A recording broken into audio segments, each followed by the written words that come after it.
So we have some breaking news. As you can see in the video footage shot moments ago, the salvage team from Smith Salvage and Hebo Maritime Services have removed the first major piece of the sunken sailing yacht Bayesian.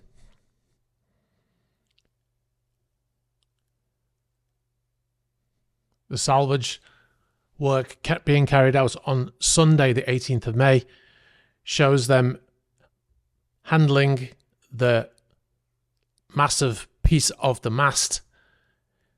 Initially, we weren't sure what piece it was until we saw more of it come out of the water. We realized by looking at photographs of the boat that it was the boom. This is part of that 72 meter or 236 foot mast that made Bayesian at the time of build the largest mast on a sailing yacht in the world, privately owned sailing yacht.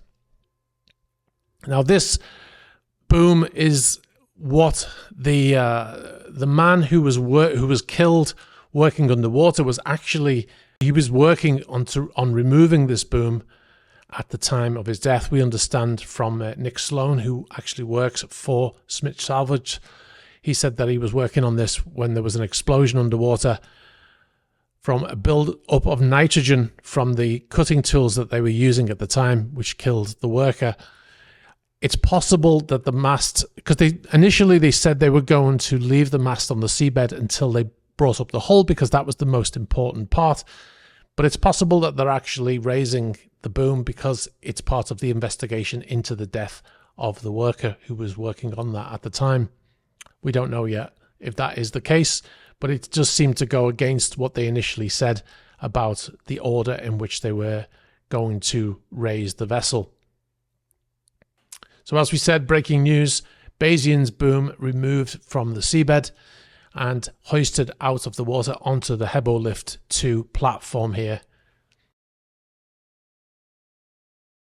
It really gives you an idea of the size of this object when you see it next to these men. And this is only the smaller part of the mast. The actual mast itself is 72 meters in length. So this will be dwarfed by the mast itself when they eventually bring that up.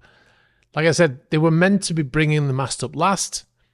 That was the plan, because they said it was the hull was the focus of the investigation. But it's quite possible that that's changed now because of the separate investigation into the death of the Smith Salvage worker.